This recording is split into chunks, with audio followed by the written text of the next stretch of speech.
Hello everyone. Today I will be going in detail about spine radiculopathies and ankle pathology. So first let's start with upper limb dermatomes. You need to remember that the thumb is applied by C6.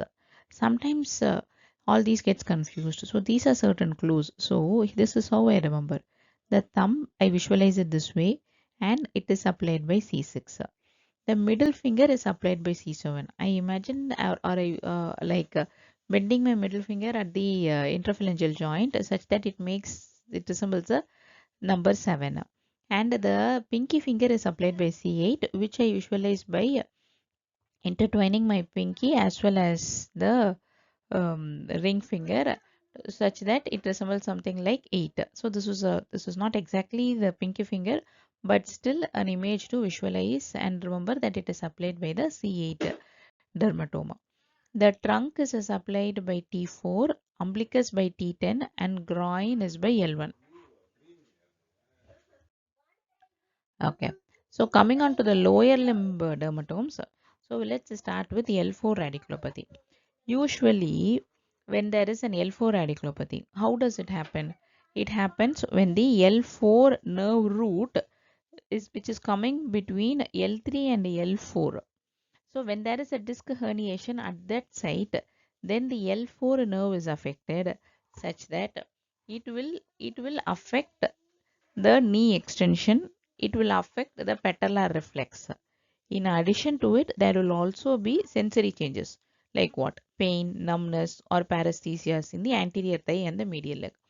If you had seen my lower limb nerves, you will know that the femoral nerve does exactly the same function.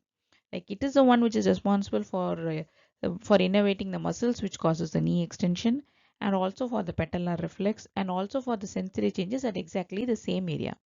So what is the difference between L4 and L5 or what is the correlation between L4 as well as the femoral nerve pathology? So here you need to remember that L4 radiculopathy affects the nerve root and this nerve root contributes to the femoral nerve. But whereas femoral nerve damage involves direct damage to the nerve that innervates the quadriceps. So this is the nerve root which is affected.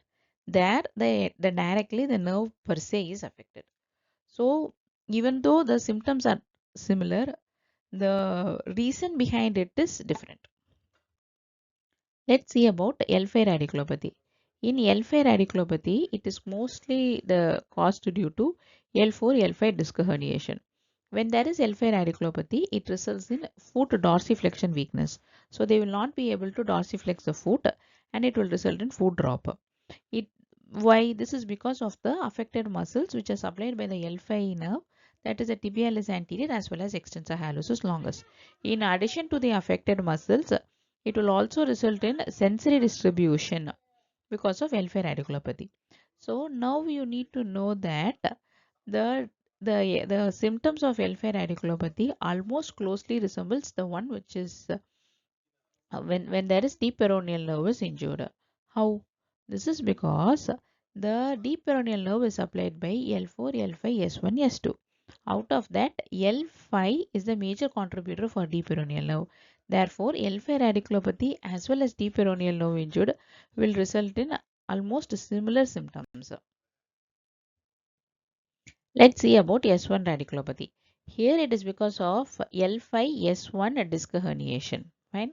So when there is S1 radiculopathy, when this nerve root is affected, this is resulting in a pain or numbness in the sole of the foot along with loss of ankle reflex plus weak plantar flexion. So here we need to remember that this almost similar to the tibial nerve. Again, this is because the tibial nerve is the main nerve root contributor of the tibial nerve is the S1. Therefore, S1 radiculopathy almost is similar to the tibial nerve.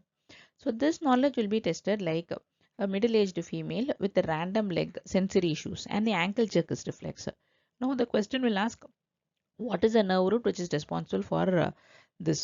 So it is S1 radiculopathy. And again there may be they will be asking a question like where the sensation of the foot will be affected, or there is no sensation of the sole of the foot, then again they will ask which nerve root is responsible. Again it is S1. Let's see another important topic, that is the ankle ligament injuries. Here I would like you to concentrate only about two important ligaments. First one is the anterior talofibular. So if you see, this is the fibula and this is the talus. So here we have anterior talofibular as well as posterior talofibular. Anterior talofibular is the one which is located on the lateral side of the ankle. So therefore, when there is an inversion, that is when the foot rolls inwards, then this is the one which is most commonly injured. So any defect where the foot rolls inwards, then it is anterior talofibular ligament. On the other hand, we have deltoid ligament, which is a stronger ligament on the medial side. So this is a stronger ligament, therefore this is rarely injured, and this is injured with eversion. So these are the two important that we need to know. Anterior, similar to anterior talofibular, we also have posterior talofibular, which is very very rare and does not occur in isolation. It occurs only along with the other ligament injuries. So here they will be asking you like, they will tell you a patient had forcible eversion of the ankle and they ask what is injured. That time we should know that it is a deltoid. When they say the patient has forcible inversion of the ankle and they ask you what is injured, that time we should know that it is the anterior talus. Let's see about Ottowa criteria. Why do we have Ottowa criteria?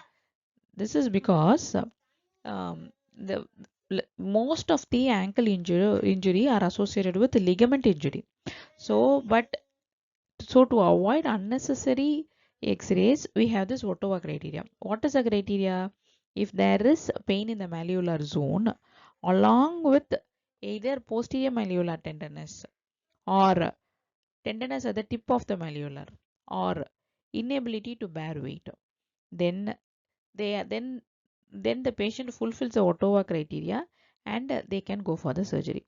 So I mean they can go for the X-ray.